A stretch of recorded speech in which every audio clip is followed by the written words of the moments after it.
All right, thanks, Elizabeth. Hey, one fake hero learns the hard way. If you're going to impersonate a U.S. Army Ranger, better make sure there's not a soldier nearby.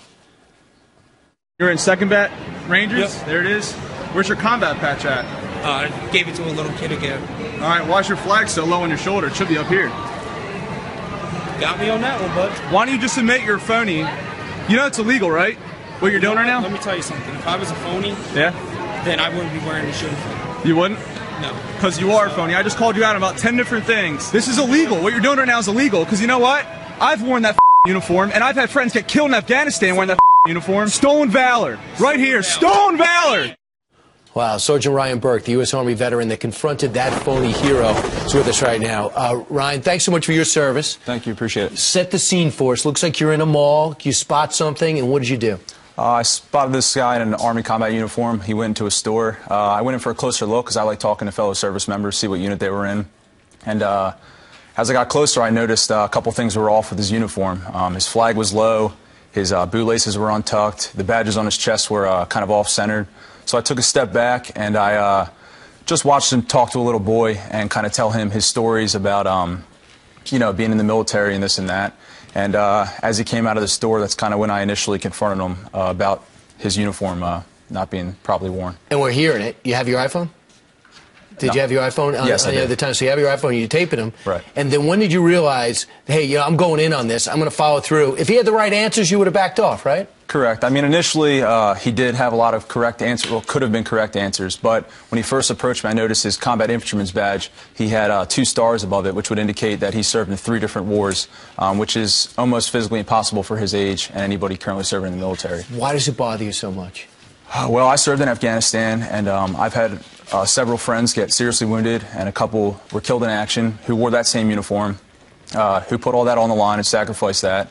And to see somebody try and claim that type of sacrifice or dedication that my friends did just really irked me. What about with your family?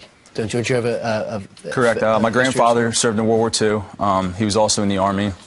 And just that legacy of wearing that uniform, you know, so many guys put their lives on the line and have lost their lives wearing that same uniform, and somebody to pose as, you know, an actual soldier when they haven't sacrificed as much as those guys have, it's just wrong. You're receiving praise when you don't deserve it. You also actually get discounts. Right. So that bothers you on top of that, what they're getting. Whatever happened, what has been the online response since this has been posted out there? Generally, in the military community especially, it's been positive from my end. I'd say for the most part, everybody supported what I did, and they agreed with it. There's been a couple negative responses, but overall, I think everybody was on board with me and thought I made the right choice by confronting this guy. And what happened to him now? As of right now, I mean, the video online has millions of views. The law enforcement officials are actually in the process of contacting him to investigate further if this guy should be prosecuted or not. It is a crime. This was been posted on Facebook from Randy Ruck. He says, I worked with him, always called him out, and he always stuck to his story. Thankfully, there's someone with more military knowledge than me that could pinpoint the lies. I could not. Thank you. This made my day.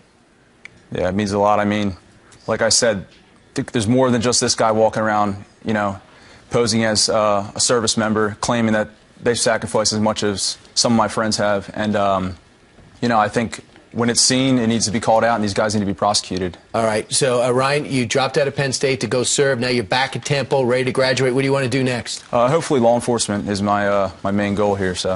At 26, what a life you've already had. Thanks so much for your service, and thanks for doing what you did. And everybody else, serve notice. Don't steal the valor. Thanks a lot. This is only for the select few. Thank you Appreciate very having much. me. Thank you. All right, and who's on your wrist? This is Private First Class Anthony Nunn. He was killed in May of 2011 in Eastern Paktika, and Sergeant Jeremy Summers, who was also killed in July of 2011 in Eastern Paktika, Afghanistan. Wow, and you, for one, are making sure their memory stays alive. Appreciate that. Thanks so much, Sergeant. Thank you.